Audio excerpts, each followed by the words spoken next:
Wow, just wow.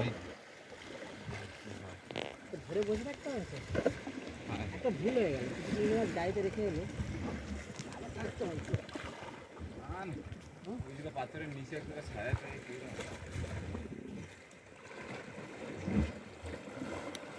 পৃথিবীতে কত সৌন্দর্য আছে আমরা তার কতটুকু দেখেছি।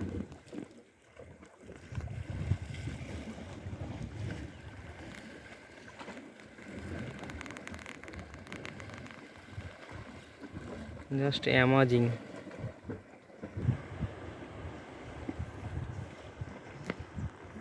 এত জল কাঁচের মতো পরিষ্কার স্বচ্ছ ভাবা যাবে না।